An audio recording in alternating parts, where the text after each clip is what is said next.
ಇವತ್ತು ಜಮ್ಮು ಕಾಶ್ಮೀರ, ಡೆಲ್ಲಿ, ಬೆಂಗಳೂರು ಮತ್ತು ದಾವಣಗೆರೆಯಲ್ಲಿ ಬೇಕಂತಲೇ ಮಾಡಿದೆ ಒಂದು ಒಳ್ಳೆಯ ಕೋಚಿಂಗ್ ಸೆಂಟರು. ಮುಂದಿನ ದಿನಗಳಲ್ಲಿ ಈ ಒಂದು ಬಿಲ್ಡಿಂಗ್ನಲ್ಲೂ ಕೂಡ ಬೆಳಗಾವಿಯವರ ಸಹಭಾಗಿತ್ವದಲ್ಲಿ ನಮ್ಮ ಮಕ್ಕಳಿಗೆ ಅನುಕೂಲ ಆಗಬೇಕು. ಹಾಗೆಯೇ OBC ಯಾರ್ಯಾರು ಅತ್ಯಂತ ಹಿಂದುಳಿದ ಸಮಾಜದವರು ಇದ್ದಾರೆ ಅವ್ರಿಗೂ ಕೂಡ 75% ನಮ್ಮ ಮಕ್ಕಳು, 25 ಅದರ್ OBC. ಈ ಒಂದು ಬಿಲ್ಡಿಂಗ್ನಲ್ಲಿ ಯಾರಿಗೆ ಹಣ ಕಟ್ಟೋದಕ್ಕಾಗೋದಿಲ್ಲ ಅವರಿಗೆ ಉಚಿತವಾಗಿ, ಹಾಗೆಯೇ ಬಹಳ ಅತ್ಯಂತ ಕಡಿಮೆ ಫೀಸ್ನಲ್ಲಿ ಒಂದು ಕ್ವಾಲಿಟಿ IAS KS ಕೋಚಿಂಗ್ ಕೊಡಬೇಕಂತ ನಿರ್ಧಾರ ಮಾಡಿದ್ದೀವಿ. ಇನ್ನು 1-2 ತಿಂಗಳಲ್ಲಿ ಅದು ಖಂಡಿತ ಶುರು ಆಗುತ್ತೆ. ಆವಾಗಲೂ ಕೂಡ ಇದೇ ರೀತಿ ಒಂದು ಕಾರ್ಯಕ್ರಮವನ್ನು ಮಾಡೋಣಂತೆ. ಇದು ನಮ್ಮ ಇನ್ಸೈಟ್ಸ್ IAS ಅಲ್ಲಿ ಶುರುವಾಯಿತು. ಸುನಿಲ್ ಸರ್ ಅವರ ಐಡಿಯಾ ಮತ್ತು ನಮ್ಮ ಪೂಜ್ಯ ಯೋಗೇಶ್ವರಾನಂದ ಸ್ವಾಮೀಜಿಯವರ ಐಡಿಯಾ. ಇನ್ಸೈಟ್ಸ್ ಸಂಸ್ಥೆಯಲ್ಲಿ ಶುರುವಾಗಿದ್ದು ಇವತ್ತು ಇಲ್ಲಿ ತನಕ ಬಂದಿದೆ. ಖಂಡಿತ ಪ್ಯಾಲೇಸ್ ಗ್ರೌಂಡಿಗೂ ಹೋಗುತ್ತೆ. ಆಮೇಲೆ ರೇವಣ್ಣ ಸಾಹೇಬರು ಮತ್ತು ವಿಶ್ವನಾಥ್ ಸಾಹೇಬರು ಶೆಫರ್ಡ್ ಇಂಡಿಯಾ ಅಂತಂದು ಭಾರತ ಮಟ್ಟದಲ್ಲಿ ನಮ್ಮ ಸಮಾಜವನ್ನು ಸಂಘಟನೆ ಮಾಡಿದ್ದಾರೆ. ಇಂಟರ್ನ್ಯಾಷನಲ್ ಲೆವೆಲ್ಗೂ ಹೋಗಿದ್ದಾರೆ. ಶ್ರೀಲಂಕಾ ಅಲ್ಲೆಲ್ಲ ಹೋಗಿ ಸಂಘಟನೆ ಮಾಡಿದ್ದಾರೆ.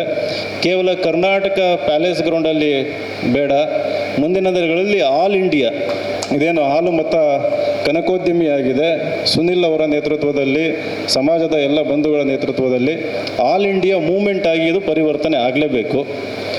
ಮೂರನೇದು, ನಾವು ಒಂದು ಉದ್ಯಮಿ ಆಯಿತು, ಬಿಸ್ನೆಸ್ ಆಯಿತು, ಈಗ ನಾವೆಲ್ಲ ಆಕಾಂಕ್ಷಿಗಳು, ರಾಜಕೀಯ ಆಕಾಂಕ್ಷಿಗಳು. ಈಗ ನಮ್ಮ ಬಂಡೆಪ್ಪ ಕಾಶಂಪುರ್ ಅವರು ಅನುಭವಿಸಿ ಬಂದಿದ್ದಾರೆ, ಅಧಿಕಾರ ಅನುಭವಿಸಿ ಬಂದಿದ್ದಾರೆ. ಹಂಗಾಗಿ ರಾಜಕೀಯ ಸಾಕಾಗಿ ಮತ್ತೆ ಬಿಸ್ನೆಸ್ ಅಂತ ಅನಿಸಿರ್ಬೋದು ಅವರಿಗೆ. ಆದರೆ ನಾವು ಬಿಸ್ನೆಸ್ ಸಾಕಾಗಿ ಬಂದಿಲ್ಲ. ಬಿಸ್ನೆಸ್ ಜೊತೆಗೆ ಸಿದ್ದರಾಮಯ್ಯ ಸಾಹೇಬರು ಒಂದು ಕಾರ್ಯಕ್ರಮ ಕರೆಸಿದ್ವಿ ನಮ್ಮ ಟಾಪರ್ಸ್ನ ಸನ್ಮಾನ ಮಾಡೋದಕ್ಕೆ. ಭಾಳ ಹತ್ತಿರದಿಂದ 2-3 ತಾಸು ಕೂತಿದ್ರು. ಅವತ್ತು ನಮ್ಗೆ ಇನ್ಸ್ಪಿರೇಷನ್ನು, ಮುಂದೊಂದು ದಿನ ನಾವು ಹಿಂಗೆ ಬೆಳಿಬೇಕು ಅಂತಂದು 2 ತಿಂಗಳಿಗೆ ಹೋಗಿ ದಾವಣಗೆರೆಗೆ, ಆ ಪ್ರೋಗ್ರಾಮಾಗಿ 2 ತಿಂಗಳಿಗೆ ದಾವಣಗೆರೆಗೆ ಹೋಗಿ ಅಪ್ಲಿಕೇಶನ್ ಹಾಕಿದೆ, ನಾನು MP ಆಗ್ತೀನಿ ಅಂತಂದು. ಬಟ್ ಅದು ಹೆಂಗೆಂಗೋ ಕೆಟ್ಟೋಯ್ತದು. MP ರೇವಣ್ಣ ಸಾಹೇಬ್ರಿಗೆ ಗೊತ್ತದು ಹೆಂಗೆ ಅಂತಂದು. ಬಟ್ ಹಠ ಬಿಟ್ಟಿಲ್ಲ.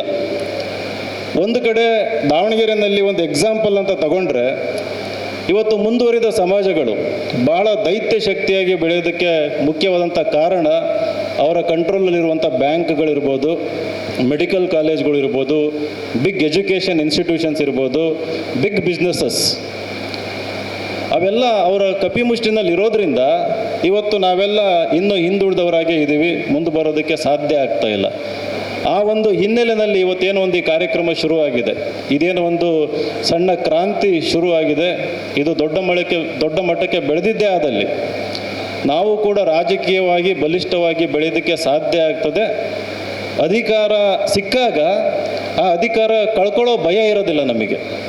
ಅಧಿಕಾರ ಸಿಕ್ಕಾಗ, ರಾಜಕೀಯ ಅಧಿಕಾರ ಸಿಕ್ಕಾಗ, ಯಾವಾಗ ನಾವು ಈ ಒಂದು ಸ್ಟ್ರಾಂಗ್ ಆಂಟ್ರಪ್ರಿನರ್ಶಿಪ್, ದೊಡ್ಡ ಉದ್ಯಮಿಗಳನ್ನ ಹಾಕೊಂಡು ಈ ಕ್ಯಾಪಿಟಲ್ನ ಬಿಲ್ಡ್ ಮಾಡ್ತೀವಿ, ಆವಾಗ ಸಿಕ್ಕಂಥ ಅಧಿಕಾರ ಕಳೆದುಕೊಳ್ಳುವ ಭಯ ನಮಗಿರೋದಿಲ್ಲ.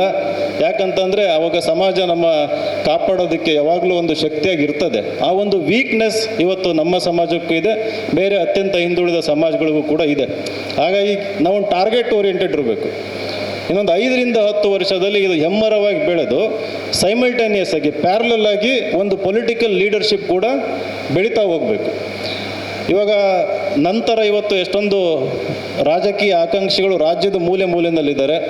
ಅವರು ಉದ್ಯಮಿಗಳು ಹೌದು, ಕೆಲವೊಬ್ಬರ ಹತ್ರ ದುಡ್ಡಿಲ್ಲ, ಕಾಸಿಲ್ಲ, ಬಟ್ ಅವ್ರ ಹತ್ರ ಲೀಡರ್ಶಿಪ್ ಕ್ವಾಲಿಟೀಸ್ ಭಾಳ ಚೆನ್ನಾಗಿದೆ. ಆಲಮತ ಮಹಾಸಭಾ ಇರ್ಬೋದು, ಕುರುಬ ಸಂಘ ಇರ್ಬೋದು, ಕನಕ ಉದ್ಯಮಿಗಳ ಒಂದು ಏನು ಸಂಘ ಇತ್ತು ಶುರುವಾಗಿದೆ. ಇವರೆಲ್ಲರೂ ಕೋಆರ್ಡಿನೇಟೆಡ್ ಎಫರ್ಟ್ ಹಾಕಿ ಅಂಥ ಟ್ಯಾಲೆಂಟ್ನ ಐಡೆಂಟಿಫೈ ಮಾಡಿ ಆ ಒಂದು ಸಂದರ್ಭ ಬಂದಾಗ ನಾವೆಲ್ಲರೂ ಕೈ ಹಿಡಿಬೇಕಾಗತ್ತೆ. ಅದು ಭಾಳ ಇಂಪಾರ್ಟೆಂಟು.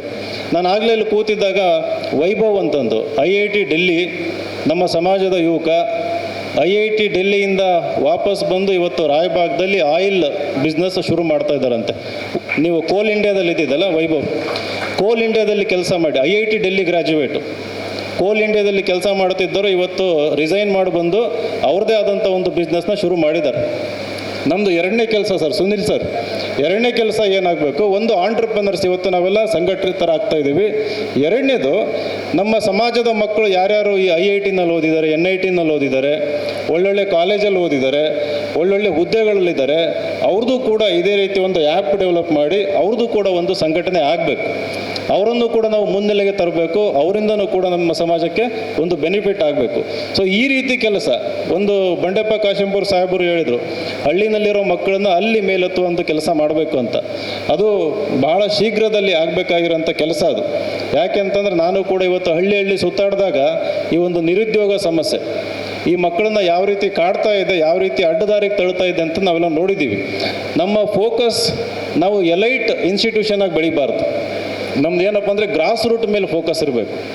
ಗ್ರಾಮೀಣ ಭಾಗದ ಮೇಲೆ ಫೋಕಸ್ ಇಟ್ಕೊಂಡು ಟಾಪ್ ಲೆವೆಲ್ ತನಕ ಒಂದು ಒಳ್ಳೆ ಸಂಘಟನೆಯಾಗಿ ನಾವು ಡೆವಲಪ್ ಆಗಬೇಕು. ಅದು ಶುರುವಾಗಿದೆ.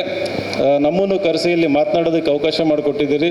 ಯಾಕಂದರೆ ಹಲವಾರು ಗಣ್ಯರು ಮಾತಾಡೋದ್ರು ಇರೋದ್ರಿಂದ ಜಾಸ್ತಿ ಸಮಯ ತಗೊಳ್ದಂಗೆ ನೀವು ಬಂದಿರೋರೆಲ್ಲರೂ ಕೂಡ ಸಾಧಕರು. ನಿಮ್ಮೆಲ್ಲರ ಆಶೀರ್ವಾದ ನಮ್ಮ ಮೇಲಿರಲಿ ಅಂತ ಹೇಳಿ ನಾನು ಒಂದೆರಡು ಮಾತುಗಳನ್ನ ಮುಗಿಸ್ತಾ ಇದ್ದೀನಿ.